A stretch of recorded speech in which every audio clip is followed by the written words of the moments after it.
Hello दोस्तों, I welcome you all to Rahul Sharma education. दोस्तों, आप सबके सामने एक बार फिर से मैं मार्च 2024 के करंट अफेयर्स के साथ हूँ। जो मेरे चैनल पे नए हैं, मैं उसको उनको बता दूं कि मैंने अलग अलग महीने का जो इन्वायरमेंट के पर्सपेक्टिव से करंट इंपॉर्टेंट करंट अफेयर्स हैं, उसको अलग अलग महीने करके मंथली करंट अफेयर्स के नाम से मैंने एक सीरीज़ बनाया है, जिसमें अभी तक मैंने जनवरी और फरवरी इन 2 महीने के करंट अफेयर्स को मैंने कवर कर लिया है। और आज मैं आपके साथ मार्च 2024 के इन्वायरमेंट और इकोलॉजी की करंट अफेयर्स की चर्चा करने वाला हूँ। तो इससे पहले कि मैं इस चैनल के मेन कंटेंट पे आऊँ, मैं आप सबको एक बारी बस याद दिला दूँ कि अगर आपको मेरी वीडियोस पसंद आ रही हैं तो इसको ज़रूर लाइक करें, ज़्यादा से ज़्यादा लोगों तक शेयर करें। मेरे चैनल को अगर अभी तक आपने सब्सक्राइब नहीं किया है तो प्लीज़ सब्सक्राइब करें। तो चलिए दोस्तों, देखते हैं कि इस महीने में हमारे एग्ज़ाम के पॉइंट ऑफ व्यू से कौन कौन से टॉपिक जो है वो हमारे लिए इम्पॉर्टेंट हो जाते हैं। सबसे पहला जो न्यूज़ है वो है प्लास्टिक वेस्ट मैनेजमेंट से लेके। अब सवाल ये है कि चर्चा में क्यों है। तो दोस्तों, हमारे पार्लियामेंट में जो पब्लिक अकाउंट कमेटी होती है, इसने पॉल्यूशन कॉज्ड बाय प्लास्टिक इस नाम से एक रिपोर्ट को प्रेजेंट किया। अब देखिए, प्लास्टिक वेस्ट मैनेजमेंट को जानने से पहले मैं आपको इस कमेटी के बारे में बता दूं। जो पब्लिक अकाउंट कमेटी होती है, ये एक पार्लियामेंट्री कमेटी है। इसको हिंदी में लोक लेखा समिति कहते हैं। अब इस कमेटी में टोटल 22 मेंबर्स होते हैं, जिसमें 15 राज्यसभा से होते हैं और 7 जो होते हैं वो लोकसभा से होते हैं। इस कमेटी का काम होता है गवर्नमेंट के स्पेंडिंग और गवर्नमेंट के रेवेन्यू को ऑडिट करना। ये जो कमेटी होती है, इसका इलेक्शन जो होता है वो एनुअली होता है, यानी हर साल इसका इलेक्शन होता है। और कोई भी मिनिस्टर इस कमेटी का मेंबर नहीं बन सकता। ये आपको चीज़ें ध्यान में रखनी है। दोस्तों, इसी चैनल पे मैंने लक्ष्मीकांत के 7th एडिशन की बुक को अलग अलग लेक्चर्स में कवर किया है। तो आप प्लेलिस्ट में जाके वहाँ पे लक्ष्मीकांत की पूरी पॉलिटी को वहाँ पे अच्छे से देख सकते हैं, अच्छे से समझ सकते हैं। तो चलिए हम प्लास्टिक वेस्ट मैनेजमेंट पे आते हैं। तो इस रिपोर्ट की वजह से ये प्लास्टिक वेस्ट मैनेजमेंट चर्चा में आया है। तो अब हम देखते हैं कि प्लास्टिक वेस्ट मैनेजमेंट के लिए कौन कौन से मेजर्स अपनाए गए हैं हमारे देश के अंदर। तो सबसे पहले तो एक प्लास्टिक वेस्ट मैनेजमेंट रूल्स 2016 आया था। इसने क्या किया कि जो प्लास्टिक बैग्स हैं उसके थिकनेस को इंक्रीज कर दिया, और इंक्रीज करके अब 120 माइक्रॉन्स तक कर दिया। फिर इसने सिंगल यूज प्लास्टिक को प्रोहिबिट किया, और इसने एक ईपीआर सिस्टम को इंट्रोड्यूस किया। ईपीआर सिस्टम का दोस्तों मतलब होता है extended producers responsibility. Extended producers responsibility. इसको मैं अभी आगे अच्छे से बताऊंगा, आप चिंता न करें। बस मैं अभी जो आपको बता रहा हूँ इसको ध्यान से सुनते जाएं, और इसको अपने जहन में इस तरीके से बिठाते जाएं कि अगर इससे रिलेटेड कोई भी टर्म आपके एग्जाम में आता है तो ये तुरंत आपको स्ट्राइक करे। ठीक है। तो अब देखिए, सबसे पहले 2016 में एक प्लास्टिक वेस्ट मैनेजमेंट के लिए एक रूल आया। फिर 2018 में इसको अमेंड किया गया, 2021 में भी अमेंड किया गया, और फिर 2024 में भी इसको अमेंड किया गया। तो आज हम इसी 2024 वाले अमेंडमेंट के बारे में देखेंगे। अब देखिए, 2024 में जो प्लास्टिक वेस्ट मैनेजमेंट को अमेंड किया गया है, इसमें जो सिंगल यूज प्लास्टिक है उसके एलिमिनेशन की बात की गई है। देखिए, इसमें यहाँ पे सिंगल यूज प्लास्टिक को प्रोहिबिट करने की बात की गई थी 2016 वाले में, लेकिन 2024 में सिंगल यूज प्लास्टिक को एलिमिनेट करने की बात की गई है। फिर जिस ईपीआर सिस्टम को 2016 में इंट्रोड्यूस किया गया था, वहीं 2024 में ईपीआर सिस्टम के स्कोप को बढ़ा दिया गया है। अब जो प्रोड्यूसर्स हैं, जो इंपोर्टर्स हैं, और जो भी नए नए ब्रांड्स हैं जिन्होंने प्लास्टिक पैकेजिंग को इंट्रोड्यूस किया है, अब वो रिस्पॉन्सिबल होंगे कि आप उसी प्लास्टिक को दोबारा से रिकलेक्ट करने में।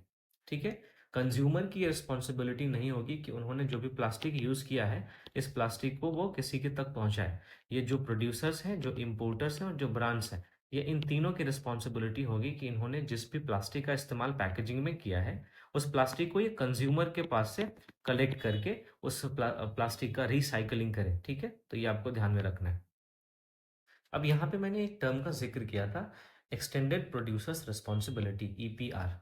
देखिए, जो ईपीआर है इसका फुल फॉर्म मैंने आपको बताया, एक्सटेंडेड प्रोड्यूसर रिस्पॉन्सिबिलिटी होता है। ये एक्चुअली एक एनवायरमेंटल पॉलिसी है जो मैन्युफैक्चरर को इस बात के लिए इनकरेज करता है कि वो एनवायरनमेंट फ्रेंडली प्रोडक्ट्स को बनाए। ठीक है। अब इसी इसमें यह भी रिक्वायरमेंट होती है कि जो कंपनीज हैं वो किसी प्रोडक्ट के लिए एक इको कंट्रीब्यूशन को पे करें। फॉर एग्जांपल, अगर उनका कोई भी प्रोडक्ट इन्वायरमेंट को क्षति पहुंचा रहा है, इन्वायरमेंट को नुकसान पहुंचा रहा है, तो ऐसे नुकसान के लिए वो थोड़े से इको कंट्रीब्यूशन को पे करे। इस वजह से क्या होगा कि जो नुकसान हो रहा है उसकी भरपाई करने के लिए, उसको मिटिगेट करने के लिए जो भी कदम उठाए जा सकते हैं वो उठाए जा सके। तो ये हमने ईपीआर के बारे में देखा। मैं उम्मीद करता हूँ दोस्तों आपको ये चीज़ें समझ में आ रही होंगी। आप इसको इस मैप के माध्यम से समझ सकते हैं जब आप इसका पीडीएफ डाउनलोड करेंगे, जो कि आपको मेरे इसी वीडियो के लिंक में, आपको डिस्क्रिप्शन में इसका लिंक मिल जाएगा मेरे टेलीग्राम चैनल का। वहाँ से जाके आप इस लेक्चर के पीडीएफ को डाउनलोड कर सकते हैं ताकि आप बहुत इजीली रिवाइज कर सकें। चलिए दोस्तों, हम नेक्स्ट न्यूज़ पे बढ़ते हैं। अगला जो इंपॉर्टेंट न्यूज़ है वो है battery waste management amendment rules 2024। अगर हम इसके की प्रोविजंस की बात करें तो इसमें भी ईपीआर को इंट्रोड्यूस किया गया है। EPR means extended producers responsibility, यानी बैटरी का जो भी वेस्ट होगा वो प्रोड्यूसर को रिकलेक्ट करने की जिम्मेदारी होगी। ठीक है। फिर ईपीआर सर्टिफिकेट के एक्सचेंज के लिए एक सेंट्रलाइज्ड ऑनलाइन पोर्टल की भी शुरुआत की गई। देखिए, जो भी प्रोड्यूसर होते हैं उनको ईपीआर सर्टिफिकेट दिया जाता है। इस ईपीआर सर्टिफिकेट को एक्सचेंज भी किया जा सकता है एक ऑनलाइन पोर्टल के माध्यम से। ठीक है, इस बात को इंश्योर किया गया है बैटरी वेस्ट मैनेजमेंट रूल्स 2024 में। फिर इस रूल्स के माध्यम से, इस अमेंडमेंट के माध्यम से ये मैंडेटोरी बनाया गया है कि जो भी प्रोड्यूसर्स हैं वो वेस्ट का एक मिनिमम परसेंटेज ज़रूर रिकवर करें। ठीक है। फिर इस रूल में, इस अमेंडमेंट में पॉल्यूटर पेज प्रिंसिपल के सिद्धांत को भी इम्प्लीमेंट किया गया। पॉल्यूटर पेज प्रिंसिपल का मतलब जिसने उस बैटरी को बनाया है, जो प्रोड्यूसर है, अब उसी की वजह से पॉल्यूशन हो रहा है तो उसी को पे करना पड़ेगा। तो पॉल्यूटर पेज प्रिंसिपल को भी इसमें अपनाया गया है। अब दोस्तों, बैटरी वेस्ट में एक इंपॉर्टेंट कॉन्सेप्ट निकल के आता है, सर्कुलर इकोनॉमी। अब सर्कुलर इकोनॉमी को आप इस डायग्राम से समझ सकते हैं कि किसी भी प्रोडक्ट का मैन्युफैक्चरिंग हुआ, वो रिटेलर के पास आया, रिटेलर के पास से कंज्यूमर के पास आया, कंज्यूमर ने इसको यूज़ किया, हो सकता है रीयूज भी करे, रिसाइकल करके, रिपेयर करके, और फिर ये इसको रिसाइकलिंग सेक्टर में जाता है और फिर ये रिसाइकल होकर दोबारा इसका जो कुछ रॉ मटेरियल होता है उसका मैन्युफैक्चरिंग में इस्तेमाल होता है। तो यहाँ पे वेस्टेज बहुत कम होता है। अगर एक प्रोडक्ट बना है तो इसके 80% से 90% जो भी इसके कंपोनेंट्स हैं उसका रीयूज करने का उसका प्रयास किया जाता है। तो सर्कुलर इकोनॉमी का जो कॉन्सेप्ट है, ये एक ऐसा कॉन्सेप्ट है जहाँ पे आप देखेंगे कि प्रोडक्ट जो हैं उनको इस तरीके से डिज़ाइन किया जाता है कि वो ड्यूरेबल हो, मतलब ज़्यादा दिन तक चलने वाले हो, वो रीयूजेबल हो, उनका दोबारा इस्तेमाल किया जा सके, और फिर उनको रिसाइकल भी किया जा सके, ताकि ऑलमोस्ट एवरीथिंग, जितनी भी चीज़ें मैन्युफैक्चर्ड हुई हैं उन सबको दोबारा से हम इस्तेमाल कर सकें। और दोबारा से जब हम इस्तेमाल करेंगे और उनके रॉ मटेरियल को यूज़ करेंगे तो जो वेस्ट है वो वेस्ट बहुत कम जनरेट होगा। और वेस्ट जब जनरेट होता है दोस्तों तो उसमें बहुत सारा पैसा हमारा खर्च होता है। तो इससे हमको जो मॉनेटरी बेनिफिट होगा वो भी हमको देखने को मिलता है। अब सर्कुलर इकोनॉमी के जो की प्रिंसिपल होते हैं उसमें 6 आर होते हैं। 6 आर में कौन कौन से शामिल हैं? Reduce, reuse, recycle, refurbishment, recover और रिपेयरिंग ऑफ मटेरियल्स। तो ये 6 आर जो है वो सर्कुलर इकोनॉमी के कोर प्रिंसिपल्स माने जाते हैं। ठीक है। अब दोस्तों, अभी हमने जब बैटरी वेस्ट मैनेजमेंट के बारे में पढ़ा तो हमने देखा कि 2024 में एक अमेंडमेंट लाके बैटरी वेस्ट मैनेजमेंट को और ज़्यादा अच्छे तरीके से इम्प्लीमेंट करने का प्रयास किया गया है। तो सवाल ये उठता है कि बैटरी वेस्ट मैनेजमेंट की ज़रूरत क्यों है? देखिए दोस्तों, हाल ही में हम देख रहे हैं कि पिछले कुछ टाइम से जो बैटरी यूज़ है, चाहे इलेक्ट्रॉनिक्स में हो, इलेक्ट्रॉनिक व्हीकल्स में हो, रिन्यूएबल एनर्जी सिस्टम्स में हो, इन सब में बैटरी यूज़ बहुत ज़्यादा ग्रोथ कर रहा है। अब बैटरी यूज़ जब ग्रोथ कर रहा है तो उससे निकलने वाला वेस्ट भी ग्रोथ करेगा। तो इस वजह से इसका मैनेजमेंट बहुत ज़रूरी हो जाता है। फिर हम देखते हैं कि जो वेस्ट मैनेजमेंट है वो बहुत ही ज़्यादा इनफॉर्मल है। इनफॉर्मल का मतलब इसको सिस्टमैटिक तरीके से नहीं किया जाता है। तो इस इनफॉर्मल रिसाइकलिंग प्रैक्टिसेस की वजह से लेड पोल्यूशन होता है। जब आप बैटरी की बनावट देखेंगे तो उसमें लेड का इस्तेमाल किया जाता है। और इसे जब इनफॉर्मल रिसाइकलिंग प्रैक्टिस के माध्यम से बैटरी को रिसाइकिल किया जाता है तो उससे लेड पोल्यूशन होने का खतरा होता है और इससे हमारे ह्यूमन हेल्थ पे बहुत ज़्यादा बुरा असर पड़ता है। ठीक है। फिर उसके बाद हम देखते हैं दोस्तों कि इन्वायरमेंट को प्रोटेक्ट करने के लिए भी बैटरी वेस्ट के मैनेजमेंट की ज़रूरत है। और फिर हमारे देश में जो सर्कुलर इकोनॉमी का भी कॉन्सेप्ट चला हुआ है, तो इस सर्कुलर इकोनॉमी के कॉन्सेप्ट को प्रमोट करने के लिए भी बैटरी वेस्ट मैनेजमेंट एक बहुत अच्छा टूल बन सकता है। तो मैं उम्मीद करता हूँ आपको ये समझ में आया होगा। आप इस डायग्राम के माध्यम से इस पूरे कॉन्सेप्ट को समझ सकते हैं। ठीक है? अब हम चलते हैं दोस्तों अगले न्यूज़ पे। जो अगला इम्पोर्टेंट न्यूज़ है वो है ग्रीन क्रेडिट प्रोग्राम यानी जीसीपी। अगर हम ग्रीन क्रेडिट प्रोग्राम के बारे में बात करें तो ये एक इनोवेटिव मार्केट बेस्ड मैकेनिज्म है जो अलग अलग स्टेक होल्डर्स को एनवायरनमेंट के लिए कुछ अच्छे काम करने पे इंसेंटिव प्रोवाइड करता है। ठीक है, यानी अगर ए और बी ये दो व्यक्तियों ने एनवायरनमेंट के लिए कुछ अच्छा काम किया है, माफ कीजिएगा, तो इनके एफर्ट को इंसेंटिवाइज किया जाता है और इस इंसेंटिवाइज करने की मदद से इनको प्रोत्साहन दिया जाता है और फिर ये और ज़्यादा लोगों को प्रोत्साहन देते हैं। ठीक है, अब देखिए ग्रीन क्रेडिट जो प्रोग्राम है इसको ईपीए एक्ट 1986 के अंडर में स्टैब्लिश किया गया है और इसके लिए नोडल एजेंसी हमारी MOEFCC है। इसका फुल फॉर्म मैं उम्मीद करता हूँ आपको पता होगा, आप मुझे कमेंट करके बता सकते हैं इसका फुल फॉर्म। चलिए, अब यहाँ हमने ग्रीन क्रेडिट प्रोग्राम के बारे में देखा। अब हम देखते हैं कि ग्रीन क्रेडिट दरअसल होता क्या है। तो जैसा कि आपको ग्रीन क्रेडिट प्रोग्राम के टाइम पे मैंने अभी बताया कि जब भी कोई स्टेक होल्डर अपने अच्छे पॉजिटिव इन्वायरमेंट एफर्ट से इन्वायरमेंट में हेल्प करता है, इन्वायरमेंट को सस्टेन करने का काम करता है, तो उसको इंसेंटिव दिया जाता है। तो ग्रीन क्रेडिट वही इंसेंटिव है, जो इंसेंटिव होता है वो इसी ग्रीन क्रेडिट के माध्यम से दिया जाता है। फिर ये जो क्रेडिट्स हैं इनको एक डेडिकेटेड एक्सचेंज में ट्रेड भी किया जा सकता है, जिस तरीके से कार्बन क्रेडिट को ट्रेड किया जाता है। तो ग्रीन क्रेडिट और कार्बन क्रेडिट इन दोनों को ट्रेड किया जा सकता है एक डेडिकेटेड एक्सचेंज पे। तो अब यहाँ पे ग्रीन क्रेडिट और कार्बन क्रेडिट का एक तुलनात्मक अध्ययन जरूरी हो जाता है, एक कंपैरेटिव स्टडी जरूरी हो जाती है। तो आइए हम देखते हैं कि इन दोनों में क्या डिफरेंस है, क्या सिमिलैरिटी है। जो ग्रीन क्रेडिट होता है दोस्तों, ये ग्रीन क्रेडिट प्रोग्राम के अंडर में ऑपरेट होता है और अगर इसके कानूनी आधार की बात करें, लीगल बैकिंग की बात करें, तो इसको इन्वायरमेंट प्रोटेक्शन एक्ट 1986 से लीगल बैकिंग मिलती है। वहीं जो कार्बन क्रेडिट है ये कार्बन क्रेडिट ट्रेडिंग स्कीम इसके अंडर में ऑपरेट होता है और इसको legal backing energy conservation act 2001 इससे मिलती है। दोस्तों फिर ग्रीन क्रेडिट जो होता है ये इंडिविजुअल्स और कम्युनिटीज को एडवांटेज प्रोवाइड करवाता है, लेकिन जो कार्बन क्रेडिट है वो प्राइमरली इंडस्ट्रीज और कॉरपोरेशंस को बेनिफिट प्रोवाइड करवाता है। तो ये दोनों में हमने अंतर देखा। अब आपको ध्यान ये रखना है कि जो ग्रीन क्रेडिट है वो एक तरह का कार्बन क्रेडिट भी हो सकता है, लेकिन कार्बन क्रेडिट कभी भी ग्रीन क्रेडिट नहीं हो सकता।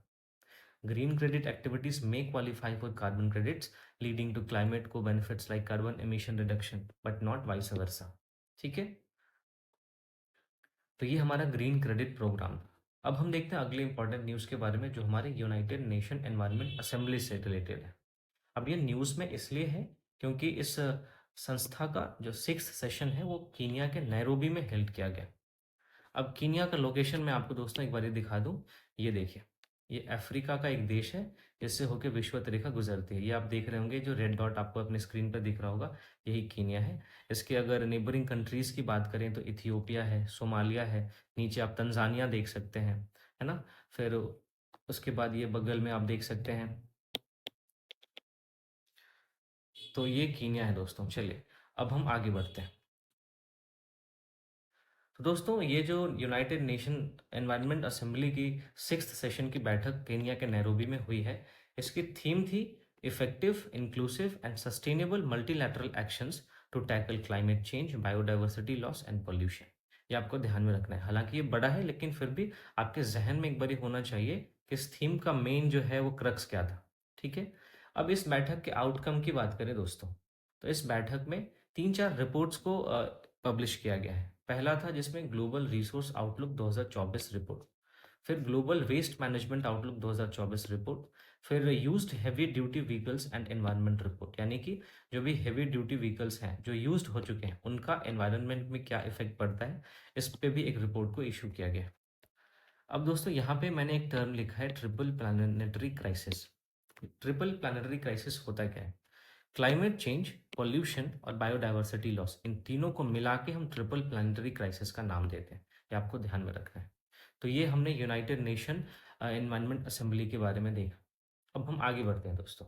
नेक्स्ट इंपॉर्टेंट न्यूज़ है हमारा international big cat alliance IBCA। ये न्यूज़ में क्यों है दोस्तों? हमारे यूनियन कैबिनेट ने IBCA के स्टैब्लिशमेंट को अप्रूवल दे दिया है। इसका हेडक्वार्टर इंडिया में होगा, आपको ध्यान में रखना है। अगर हम IBCA की बात करें तो तो आईबीसीए एक मल्टी कंट्री यानी बहुत सारे देशों के बीच में और मल्टी एजेंसी यानी दुनिया भर की एजेंसीज के बीच में एक कोalition है, एक समझौता है। अब आईबीसीए को इंटरनेशनल सोलर अलायंस के मॉडल पे ही तैयार किया गया है, ये आपको ध्यान में रखना है। दोस्तों आईबीसीए जो है इसका एम है जो 7 बिग कैट्स हैं उसका कंजर्वेशन करना, उसका संरक्षण करना। अब हम एक नज़र डाल लेते हैं कि कौन कौन से 7 बिग कैट्स हैं। इसमें सबसे पहला है टाइगर। ये सबसे इम्पॉर्टेंट है। इसको एक अम्ब्रेला स्पीशीज भी माना जाता है, इसको कीस्टोन स्पीशीज भी माना जाता है। तो जो टाइगर है ये आपके आईयूसीएन में इनका स्टेटस एंडेंजर्ड है। फिर लायन है, ये वल्नरेबल है। जैगुआर है, ये भी नियर थ्रेटन्ड है। चीता है, ये भी वल्नरेबल है। जो प्यूमा है वो लीस्ट कंसर्न है। फिर आपका स्नो लेपर्ड है। दोस्तों स्नो लेपर्ड के बारे में मैंने पिछली जो करंट अफेयर की वीडियो थी उसमें बहुत डिटेल में चर्चा किया था। फिर स्नो लेपर्ड के से रिलेटेड कौन से इनिशिएटिव्स थे उनके बारे में भी हमने बात की थी, उनके हैबिटेट के बारे में बात की थी। तो आप वो वीडियो बहुत अच्छे से देख सकते हैं। फिर स्नो लेपर्ड है और जो सातवां है वो है लेपर्ड। तो ये 7 बिग कैट्स माने जाते हैं। तो इन्हीं के कंजर्वेशन को लेके जो इंडिया में एक आईबीसीए यानी इंटरनेशनल बिग कैट अलायंस की स्थापना को अप्रूव कर दिया गया। अब दोस्तों हम आगे बढ़ते हैं। अगला इंपॉर्टेंट न्यूज़ है गंगा रिवर डॉल्फिन के बारे में। आप अपने स्क्रीन पर देख सकते हैं, यह है गंगा रिवर डॉल्फिन। ठीक है, चलिए देखते हैं कि ये न्यूज़ में क्यों है। दोस्तों इंडिया का पहला national dolphin research centre Bihar के पटना में उसका उद्घाटन कर दिया गया है। यानी यहाँ पे डॉल्फिन को लेकर रिसर्च किया जाएगा। अगर हम गंगा रिवर डॉल्फिन के बारे में बात करें तो इसको हम कॉमनली सूसू के नाम से जानते हैं। ऐसा इसलिए क्योंकि जब ये सांस लेने के लिए, ये अगर वाटर लेवल है तो वाटर लेवल से जब ये सांस लेने के लिए इसके ऊपर आती हैं तो इनसे सूसू की आवाज़ निकलती है। तो इन्हीं की आवाज़ की वजह से इनको सूसू कहा जाता है। फिर ये हमारे इंडियन सब कॉन्टिनेंट में एंडेमिक है, यहाँ की यानी कि यहाँ के स्थानिक है। फिर जो गंगेटिक रिवर डॉल्फिन है इनको टाइगर ऑफ द गंगा के नाम से भी जाना जाता है। तो ये चीज़ें आप ध्यान में रखेंगे। फिर दोस्तों अगर हम इनके काव्स की बात करें, इनके बच्चों की बात करें, तो इनके बच्चों का जो स्किन होता है वो जन्म के टाइम पे चॉकलेटी कलर का होता है। लेकिन जब ये एडल्ट बनते हैं तो फिर इनका स्किन ग्रे, ब्राउन, स्मूथ और हेयरलेस हो जाता है। तो ये आप चीज़ें ध्यान में रख सकते हैं। अब दोस्तों जो गंगा रिवर डॉल्फिन है वो फ्रेश वाटर में ही रेस्ट्रिक्टेड है। इसका मतलब ये है कि अगर किसी भी वाटर सोर्स में जहाँ पे कि गंगा रिवर डॉल्फिन पाए जाते हैं तो वहाँ पे अगर इनकी नंबर्स में कमी आ रही है, इनके नंबर्स में कमी आ रही है, तो इसका मतलब है कि उसमें पॉल्यूशन बढ़ रहा है, यानी उस वाटर बॉडी में पॉल्यूशन बढ़ रहा है। तो इस तरीके से हम इसको इंडिकेटर स्पीशीज के रूप में भी यूज़ कर सकते हैं।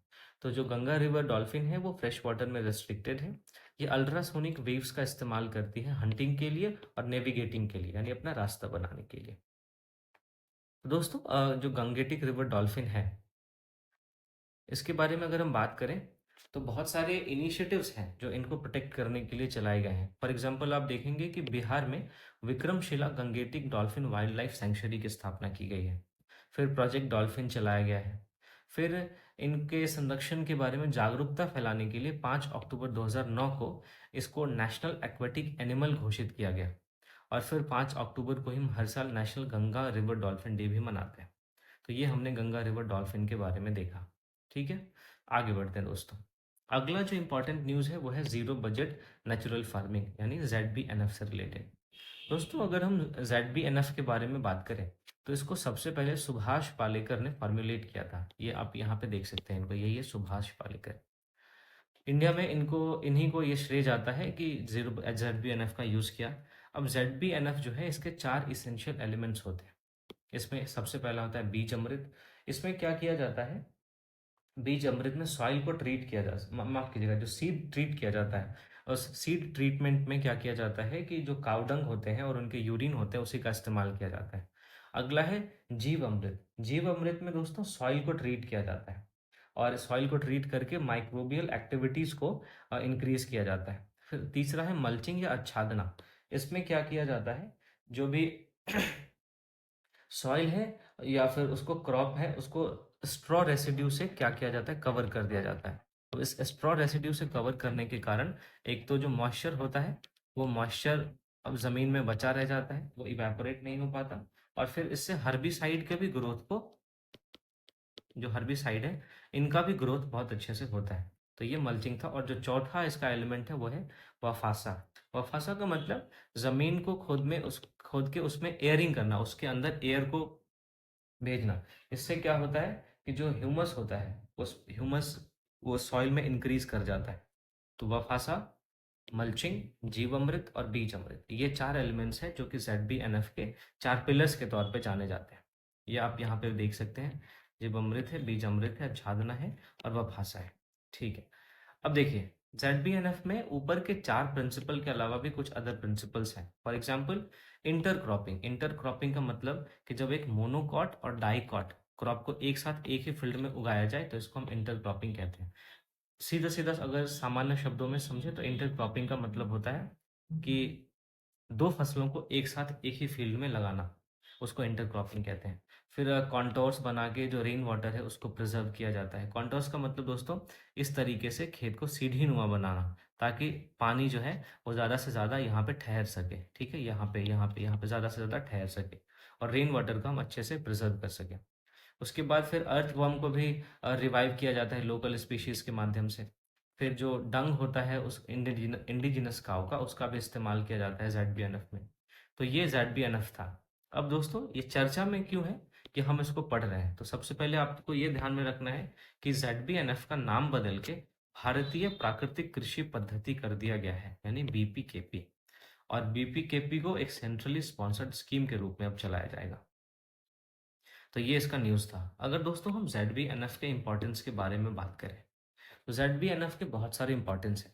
सबसे पहला है कि ये हमारे फार्म के यील्ड को इम्प्रूव करता है, यानी पर हेक्टेयर जो भूमि थी इससे कितना उत्पादन होता था, कितना प्रोडक्शन होता था, उसको बढ़ा देता है, उसको इंक्रीज कर देता है। फिर इससे क्या होगा, फार्मर का इनकम भी इंक्रीज होगा, है ना।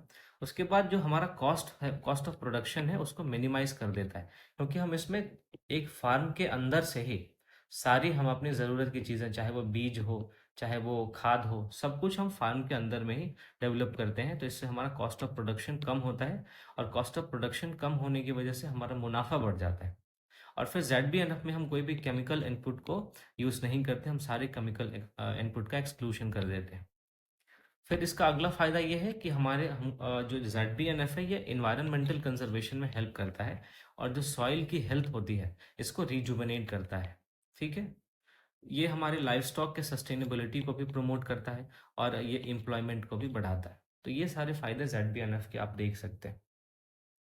तो ये था जो दोस्तों ZBNF। अब जब देखिए जो ZBNF है टॉपिक, ये आपके एग्रीकल्चर का पार्ट है। तो जब आप एग्रीकल्चर पढ़ेंगे तो वहाँ पे इसको बहुत ज़्यादा डिटेल में पढ़ाया जाता है। तो यहाँ पे मैंने आपको इन्वायरमेंट पॉइंट ऑफ व्यू से ZBNF के बारे में बताया है। ठीक है।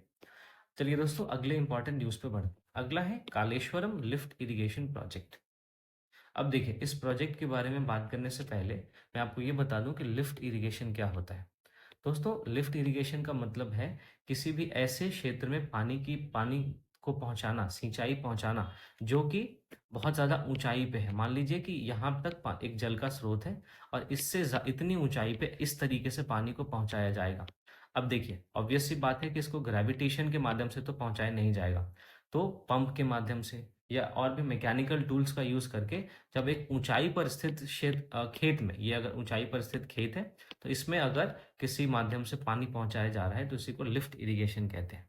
दोस्तों नॉर्मली जो नहर बना के हम इरिगेशन करते हैं उसमें ग्रेविटेशन का यूज़ किया जाता है। एक बड़े वाटर सोर्स से छोटी छोटी नहरें बना के ग्रेविटेशन के अंडर में क्या किया जाता है, सब जगह पानी पहुंचाया जाता है। लेकिन लिफ्ट इरिगेशन में मैकेनिकल टूल का इस्तेमाल किया जाता है, इसमें ग्रेविटेशन का इस्तेमाल नहीं हो पाता। तो कालेश्वरम लिफ्ट इरिगेशन प्रोजेक्ट आजकल चर्चा में रहा था। इसके बारे में दोस्तों अगर हम बात करें तो ये दुनिया का सबसे बड़ा multi stage lift irrigation project है। ये जो प्रोजेक्ट है ये गोदावरी नदी के ऊपर बना हुआ है जो कि तेलंगाना में है। ओके। अब आपको ध्यान में रखना है कि हमारे यहाँ पे इस प्रोजेक्ट को की सेफ्टी के लिए NDSA, national dam safety authority, responsible है। ये आपको ध्यान में रखना है। तो ये आप देख सकते हैं, इस डैम की पिक्चर यही है। नीचे भी आप, मैंने दो पिक्चर लगाए, आप इसको देख सकते हैं। दोस्तों अगर हम डैम के कॉन्टेक्स्ट में डेटा की बात करें तो चाइना और USA के बाद इंडिया तीसरा ऐसा देश है जिसके पास सबसे ज़्यादा डैम है। ठीक है। हमारे देश में दोस्तों 5700 से भी ज़्यादा लार्ज डैम्स हैं। इसमें 80% लार्ज डैम्स तो ऐसे हैं जो 25 साल पुराने हैं और 227 डैम्स हमारे देश में ऐसे हैं जो 100 साल से भी ज़्यादा पुराने हैं लेकिन अभी भी फंक्शन कर रहे हैं। तो ये आप ध्यान में रख सकते हैं। तो ये था दोस्तों कालेश्वरम लिफ्ट इरिगेशन प्रोजेक्ट के बारे में आपको ध्यान में रखना है। कहाँ है ये? तेलंगाना में है, गोदावरी नदी के ऊपर है और दुनिया का सबसे बड़ा multi stage lift irrigation project है। अब अगला इंपॉर्टेंट न्यूज़ है दोस्तों हमारा फार्म, यानी financing agro chemical reduction and management programme, farm. अब नाम से ही आपको पता चल रहा होगा कि इसका क्या पर्पस हो सकता है। दोस्तों ये न्यूज़ में इसलिए है कि इसको जीईएफ ने लॉन्च किया है ताकि फूड प्रोडक्शन में हम केमिकल ऑल्टरनेटिव्स जो हैं, उसके जो नॉन केमिकल ऑल्टरनेटिव्स हैं उनको अपना सके, और फूड प्रोडक्शन में केमिकल जो यूज़ होते हैं, फर्टिलाइजर्स हो या फिर हर्बिसाइड्स हो, पेस्टिसाइड्स हो, इनका कम से कम इस्तेमाल हो सके। दोस्तों इस प्रोग्राम यानी कि फार्म जो प्रोग्राम है इसका टेन्योर 5 साल का है और भारत भी इस योजना का हिस्सा है। इसकी वजह से ये हमारे लिए इम्पॉर्टेंट हो जाता है। अब यहाँ पे मैंने आपको बताया कि ग्लोबल इन्वायरमेंट फैसिलिटी ने इसको लॉन्च किया है।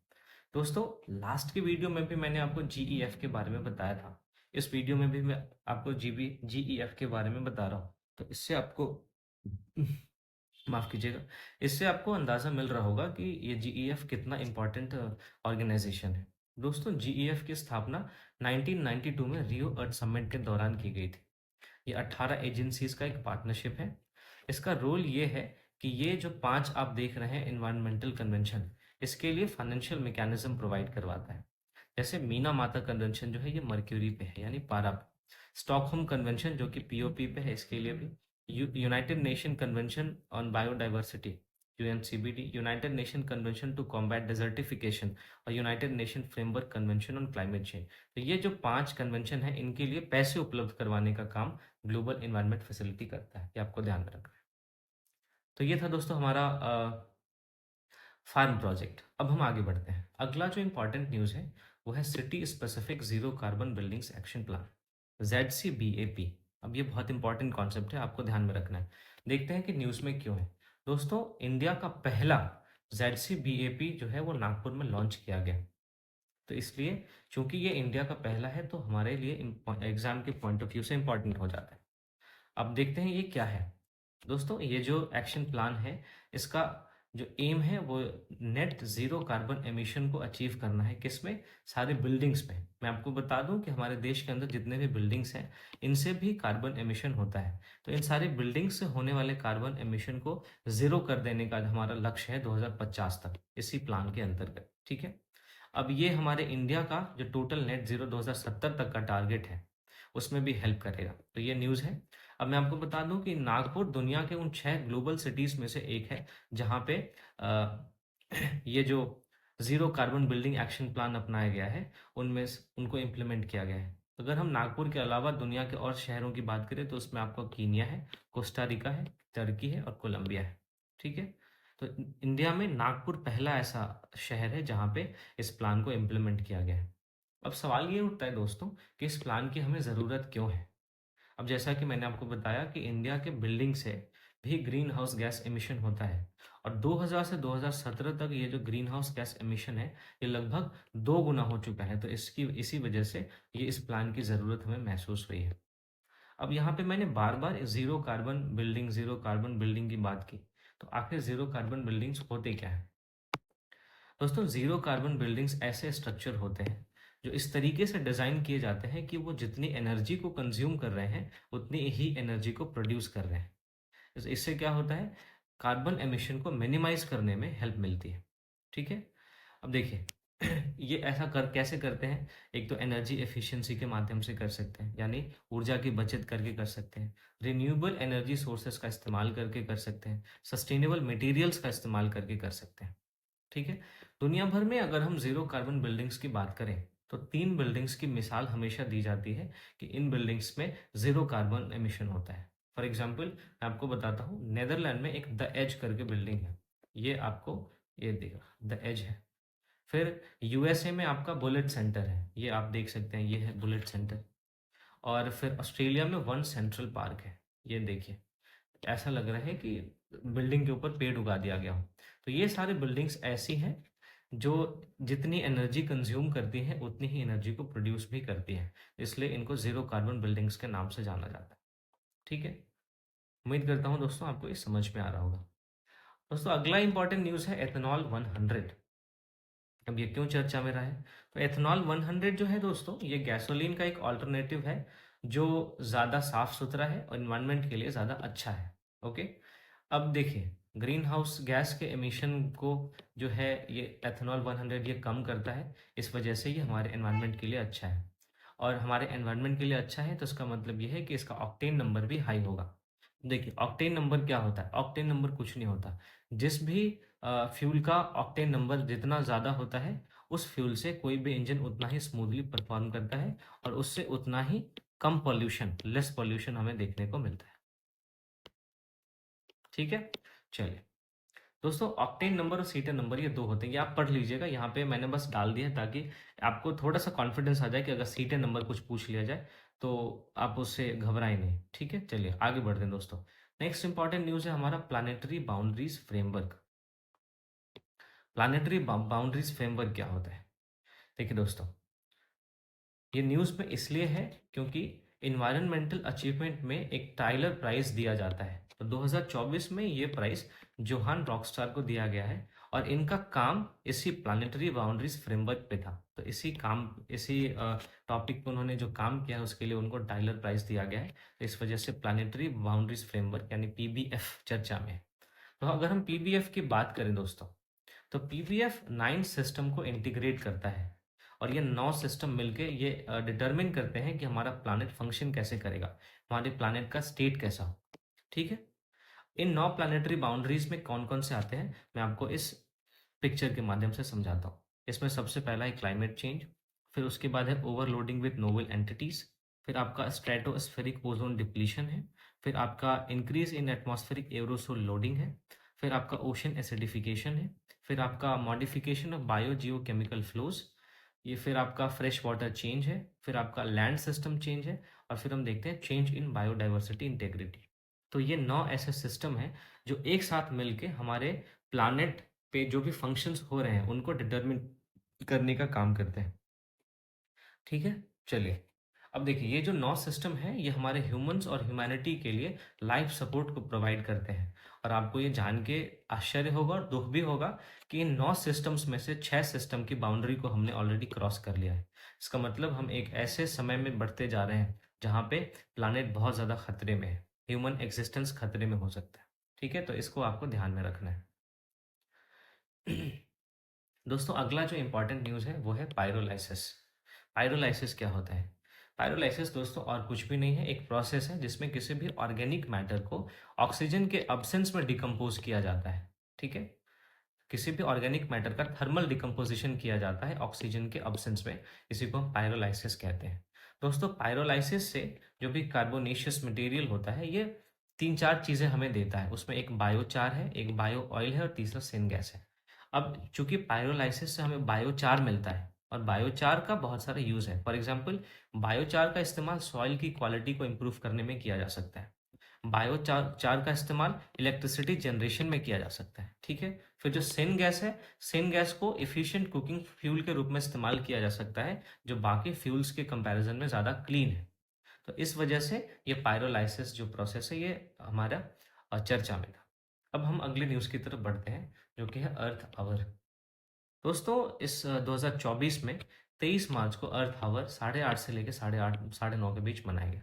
ये अर्थ आवर कुछ भी नहीं है, ये 8:30 से 9:30 के बीच में 1 घंटे के लिए लाइट्स को ऑफ कर देने की एक पहल है। दरअसल दरअसल इसकी शुरुआत 2007 में ऑस्ट्रेलिया में एक लाइट आउट इवेंट के रूप में हुई थी, लेकिन अब ये एक ग्लोबल इवेंट बन चुका है, और अब ही अर्थ आवर को ऑर्गेनाइज करने का जो काम है वो WWF का है। तो इसको वर्ल्ड वाइल्ड लाइफ फंड भी कहते हैं। उम्मीद करता हूँ ये सारी चीज़ें बहुत आसान है दोस्तों, बस आपको इससे एक बार यूज टू होना है। एक बार अगर आप यूज टू हो गए तो हर महीने के करंट अफेयर्स में लगभग 50 to 60% चीज़ें रिपीट होती हैं, आपको 40% या 30% चीज़ें ही नई देखने को मिलेंगी। दोस्तों, अगला जो हमारा इंपॉर्टेंट टर्म है वो है इकोसाइड। दोस्तों, आपने जीनोसाइड सुना होगा। ये इकोसाइड क्या है? दोस्तों, जैसे जीनोसाइड में एक बड़े पैमाने पे लोगों की हत्या होती है, ह्यूमंस के हत्या होती है, वैसे ही अगर हम पर्यावरण की हत्या करें तो उसको इकोसाइड का नाम दिया जाता है। देखिए, दुनिया भर में बेल्जियम ऐसा पहला देश बना है जिसने कि इकोसाइड को नेशनल और इंटरनेशनल क्राइम के रूप में रिकॉग्नाइज किया है। ठीक है, अब इकोसाइड क्या होता है मैं आपको बताता हूँ। कोई भी ऐसा अनलॉफुल एक्ट जो इस बात को जानते हुए भी किया जाए कि मैं जो कर रहा हूँ उसका इन्वायरमेंट पे सिवियर और लॉन्ग टर्म डैमेज हो सकता है, तो उसको हम इकोसाइड की संज्ञा देते हैं। फॉर एग्जाम्पल आप डिफॉरेस्टेशन देखिए। सबको पता है कि डिफॉरेस्टेशन से हमारे इन्वायरमेंट पे बहुत ही ज़्यादा एडवर्स इफेक्ट आने वाला है, बहुत ही ज़्यादा उस पर बुरा प्रभाव आने वाला है। उसके बावजूद हम कर रहे हैं, हम ओशन को डैमेज कर रहे हैं, तो ये सारे इकोसाइड्स के एग्जाम्पल्स हैं। तो आपको ये इकोसाइड टर्म अगर आपके एग्जाम में आए तो घबराना नहीं है, बस आपको समझना है ये कि इन्वायरमेंट की हत्या करना इकोसाइड है। ठीक है। अब दोस्तों अगला इंपॉर्टेंट न्यूज़ है ओरन लैंड। ओरन लैंड दोस्तों राजस्थान में एक सेक्रेड ग्रूव है। अब सेक्रेड ग्रूव क्या होता है मैंने आपको पिछले वीडियो में बताया है। अब जिन्होंने नहीं देखा वो प्लीज़ मेरे वीडियोस को जाके देखें, आपको बहुत सारी चीज़ों पे क्लैरिटी मिलेगी। तो सेक्रेड ग्रूव दरअसल किसी भी जंगल में एक ऐसा स्थान होता है जो किसी देवता को समर्पित होता है, किसी भगवान को समर्पित होता है। ठीक है। तो वही ओरल जो लैंड है, ये ओरल लैंड एक सेक्रेड ग्रूव है। अब ये न्यूज़ में इसलिए है क्योंकि स्टेट ने एक प्रपोजल रखा है कि इस ओरन लैंड को डीम्ड फॉरेस्ट के रूप में क्लासिफाई कर दिया जाए। अब यहाँ पे डीम्ड फॉरेस्ट जो टर्म है ये हमारे लिए इंपॉर्टेंट हो जाता है, इसी वजह से हम डीम्ड फॉरेस्ट को अच्छे से देखते हैं।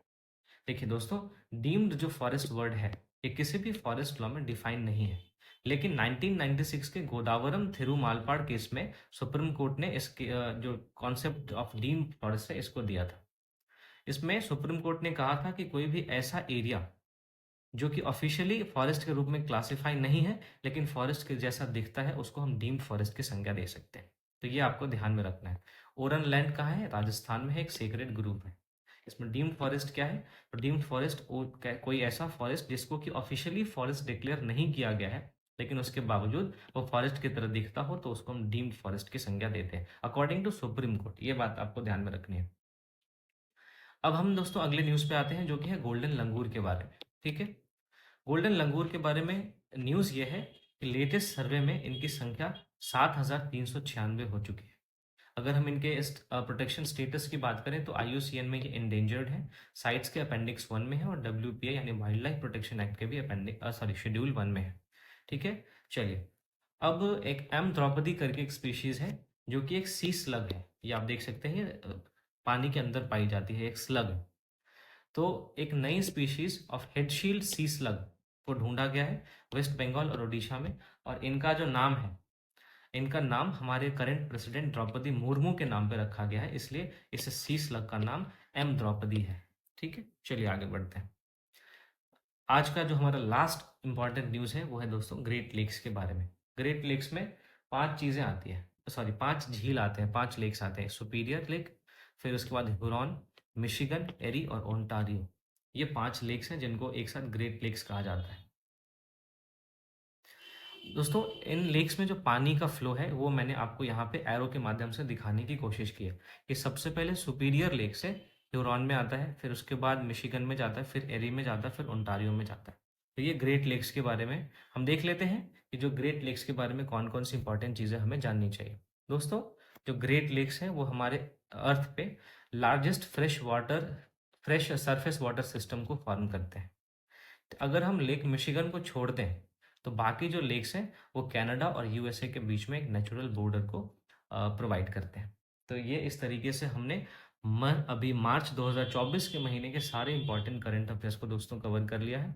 अब मैं आपको बता दूं कि अगर आपको इस सेशन का PDF चाहिए तो आप मेरे टेलीग्राम चैनल से जाके डाउनलोड कर सकते हैं, और वहाँ पे आपको और भी बहुत सारी इंपॉर्टेंट लक्ष्मीकांत के भी PDF आपको मिल जाएंगे। और हाँ दोस्तों, अगर आपको पॉलिटी कॉम्प्रिहेंसिवली तरीके से पढ़नी है तो आप मेरे इसी चैनल पे जाके प्लेलिस्ट में विजिट करके लक्ष्मीकांत की जो लेटेस्ट एडिशन की बुक है उसके सारे चैप्टर्स को आप कवर कर सकते हैं। तो मैं मिलता हूँ आपसे अप्रैल 2024 के करंट अफेयर्स के साथ बहुत ही जल्दी। तो तब तक के लिए मेरे साथ जुड़े रहिए। Thanks for watching guys.